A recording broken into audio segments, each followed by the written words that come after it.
में से 2 प्रहर दिन के और 3 प्रहर रात के बीत चुके हैं। अब बचे 3 प्रहर यशोदा के जीवन के।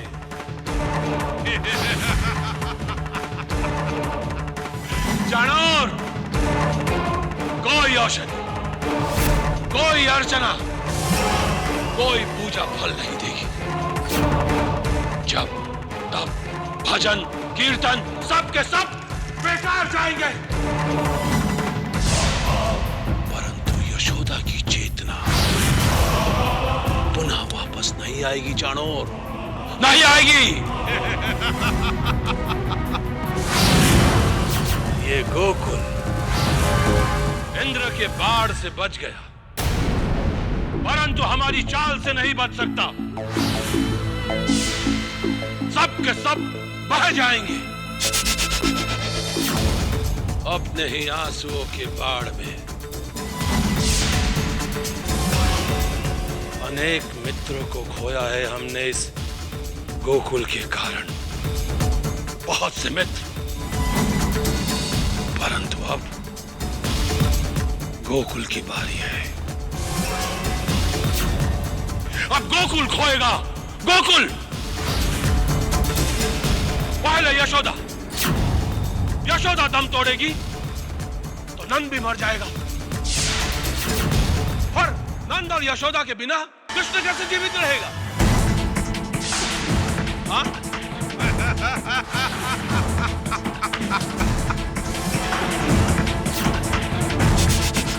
कृष्ण के मरते ही संपूर्ण गोकुल मर जाएगा। पूरा गोकुल कृष्ण के पीछे मर जाएगा चाणूर। गोकुल मर जाएगा चाणूर, कृष्ण मरेगा, पूरा गोकुल मर जाएगा, है ना? हाँ महाराज। और गोकुल वालों को हमारे शत्रु को पाल पोस कर बलशाली बनाने का दंड मिलेगा, और पूरी सृष्टि को यह पता चल जाएगा कंस से शत्रुता करना कितना भारी पड़ सकता है। जो नादान है, जिनकी बुद्धि भ्रष्ट है, जो कृष्ण को भगवान मानते हैं, उन्हें यह ज्ञान हो जाएगा कि कृष्ण भगवान नहीं है। क्योंकि यदि वो भगवान होता तो क्या अपनी ही माता के दुखों का निवारण नहीं करता? बोलो चारुण, नहीं करता? क्या मैं सत्य कह रहा हूं या नहीं? हाँ महाराज, सत्य है महाराज, सत्य, 100% सत्य कह रहे हैं आप।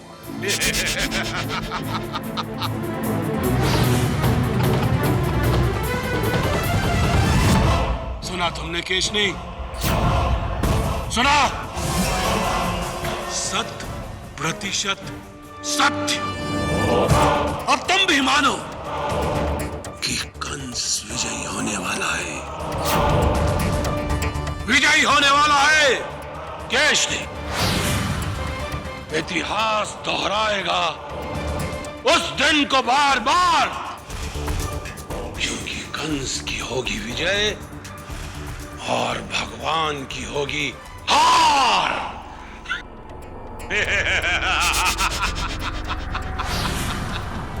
आप ठीक कह रहे हैं महाराज, उस दिन को इतिहास दोहराएगा बार बार, और वो दिन एक पुण्य पर्व की तरह याद किया जाएगा।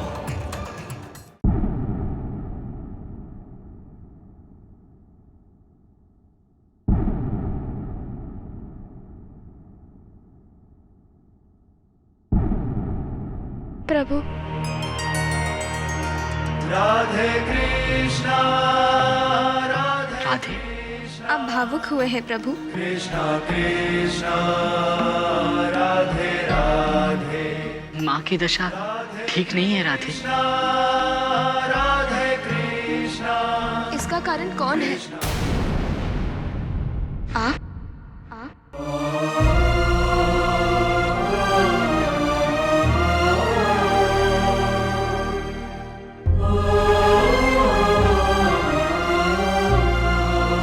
स्वयं कारण होने से बढ़ता है राधे, कम नहीं होता। माँ की रचना मैंने ही की है, परंतु रचना करते समय माँ की ममता का साक्षात्कार नहीं हुआ मुझे। और होता भी कैसे? निर्माण करने वाला निर्विकार हो तो उसे विकारों का अनुभव नहीं होता। वो तो विकारों से परे होता है। परंतु आज इस मानव रूप में आकर माँ का अर्थ समझ में आया।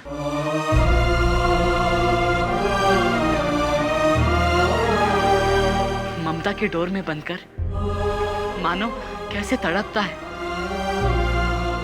ये आज अनुभव हो रहा है मुझे। आप दुखी हैं प्रभु? हाँ, सत्य नहीं कहूंगा राधा, मैं दुखी हूँ। मैं सब जानता हूँ क्या हुआ है, क्या हो रहा है, क्या होने वाला है। फिर दुख से दूर होते हुए भी मैं दुखी हूँ। ये दुख आपके अवतार कार्य में बाधा नहीं बनेगा ना प्रभु?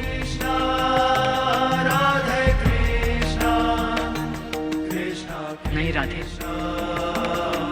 उद्देश्य न बदला जा सकता है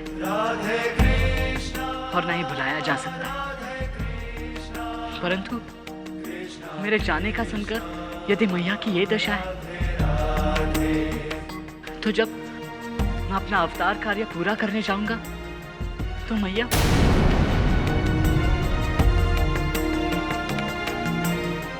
अपने आप पर नियंत्रण रखिए प्रभु। गोकुल और गोकुलवासी नहीं जानते, परंतु आप ये नहीं भूल सकते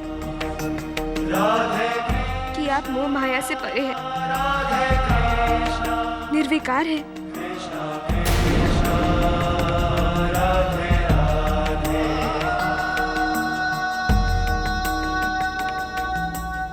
प्रणाम प्रभु।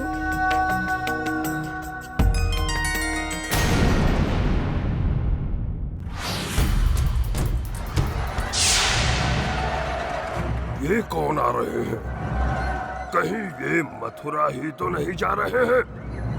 यदि ये मथुरा जा रहे हैं तो हो सकता है कृष्णा भी इन्हीं में से कोई एक हो।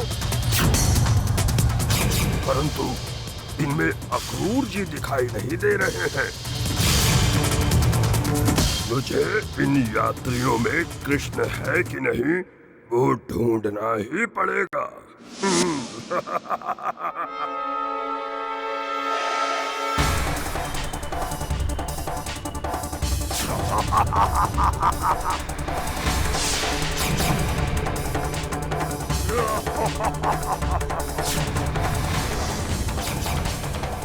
कृष्ण कहाँ है? कृष्ण वो तो गोकुल में है। तुम लोग कौन हो? हम सब यात्री हैं, मथुरा में होने वाले उत्सव को देखने जा रहे हैं। इसका मतलब तुम में से कोई अक्रूर का साथी नहीं है और तुम में से कोई कृष्ण भी नहीं हो? नहीं।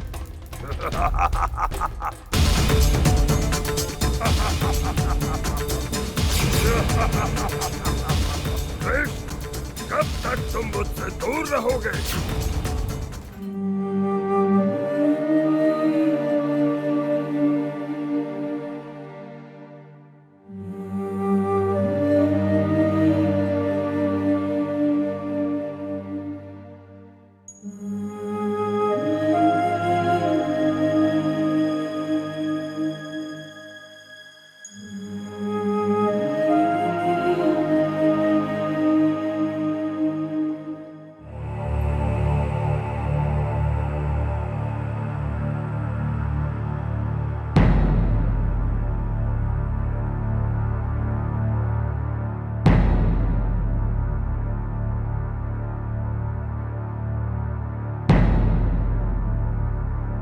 पिताजी,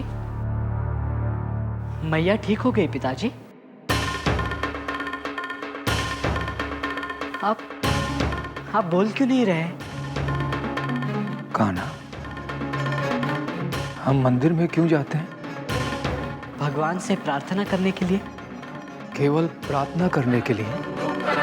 भगवान से कुछ मांगने के लिए।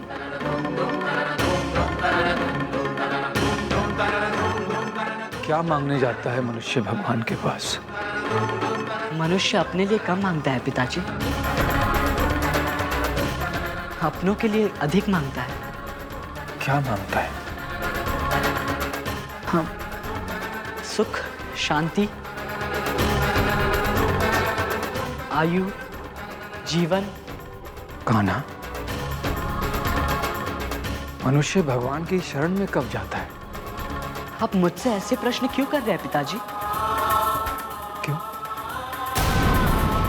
एक पिता अपने पुत्र से ऐसे प्रश्न नहीं कर सकता।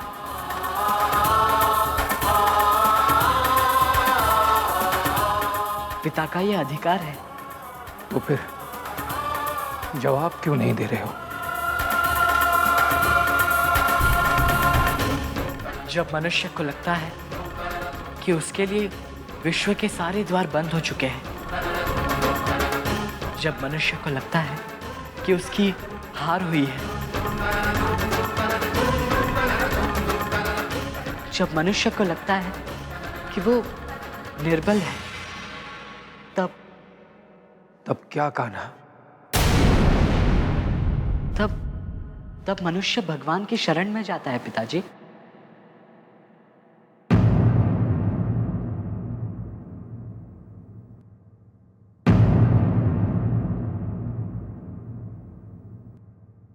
मैं भी तुम्हारी शरण में आया हूं कन्हैया।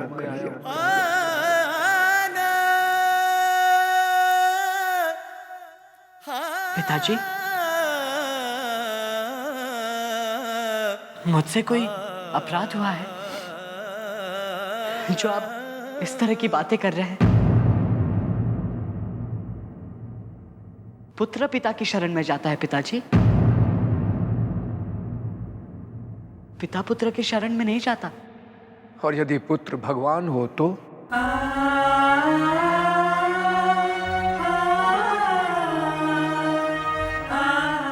मैं जानता हूं कन्हैया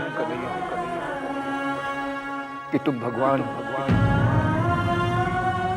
नहीं पिताजी, मैं कृष्ण ही हूं। सारा गोकुल जानता है। गोकुल के पेड़ पौधे,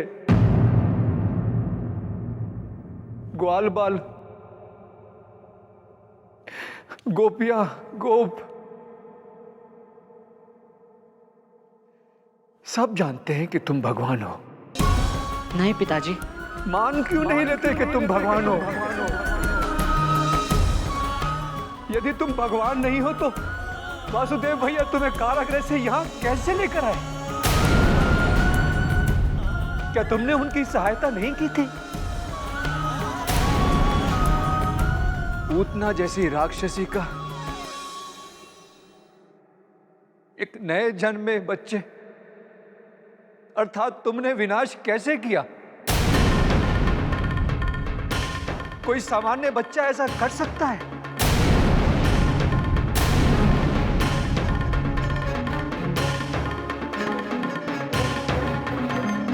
बकासुर, कागासुर, अघासुर जैसे राक्षसों का वध तुमने कैसे किया कन्हैया? ये तो भगवान ही कर सकते हैं ना। अंधे छंदक को केवल तुम्हारे स्पर्श से आंखें मिल गई। यदि तुम भगवान नहीं हो तो फिर वो कैसे देखने लगा? जवाब दो मुझे। दूसरों की आंखों पर बंधी पट्टी क्यों हटाते हो और स्वयं भगवान होकर अपनी आंखों पर पट्टी बांध रखी? तुम तो अंतर्यामी हो और ऐसा व्यवहार कर रहे हो जैसे कुछ नहीं जानते। तुम्हारी मैया अचेत पड़ी है, अचेत। जो इस घर का चैतन्य है, उसकी चेतना नहीं लौट रही है। उसके जीवन के कुछ ही प्रहर शेष है।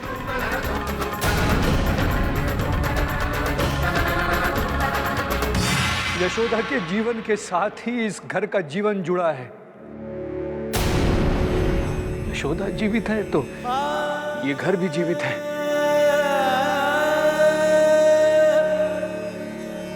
पिताजी, वैद्य जी हर प्रयास कर रहे हैं। अरे मैं तो वैद्यों के वैद्य के पास आया हूं, भगवानों के भगवान के पास आया हूं, क्योंकि मैं जान गया हूं मेरे लिए विश्व का हर द्वार बंद हो चुका है।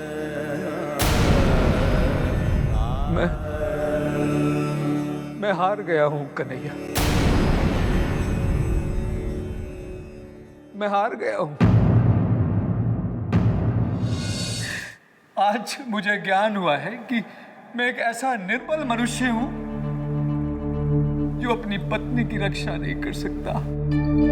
पिताजी,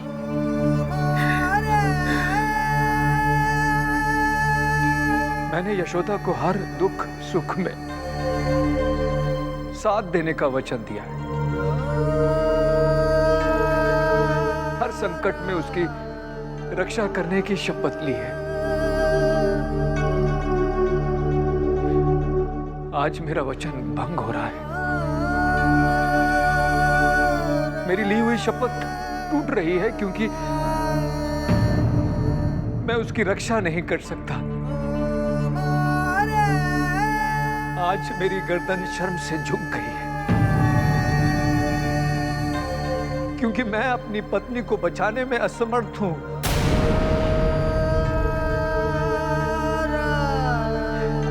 आज से पहले मैं जब भी उसे पुकारता था, वो मेरी पुकार का जवाब देती थी, परंतु आज मेरे बार बार पुकारने के बाद भी वो मुझे जवाब नहीं देती है। कान्हा,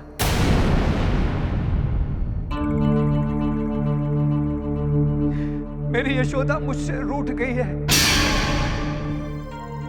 मेरा जीवन मुझसे रूठ गया है।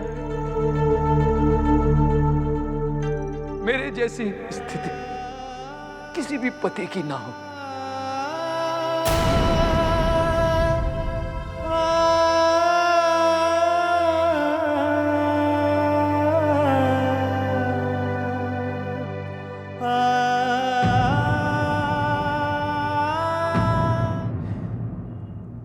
यशोदा कहती है कि तुम भगवान नहीं हो, और मैंने सदैव उसका साथ दिया, परंतु अब मैं उसका साथ नहीं दूंगा। यदि अब मैंने उसका इस बात में साथ दिया तो वो मेरा साथ सदा सदा के लिए छोड़ देगी।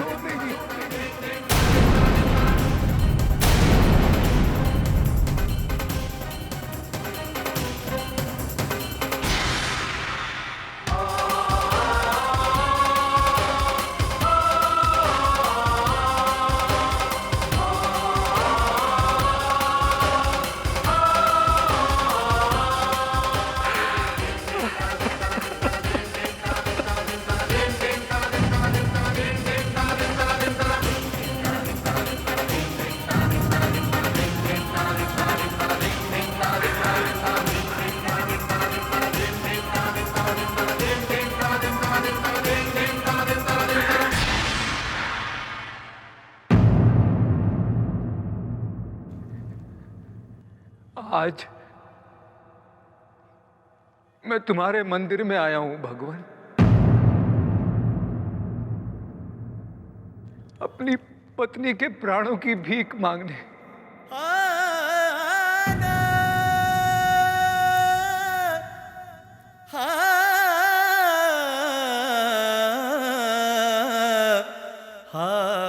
मेरी यशोदा मुझे लौटा दो प्रभु।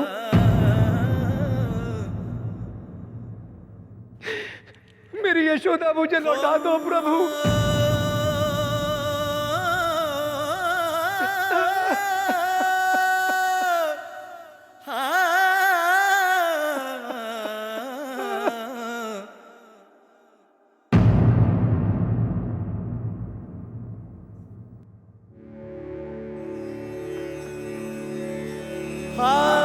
पिताजी,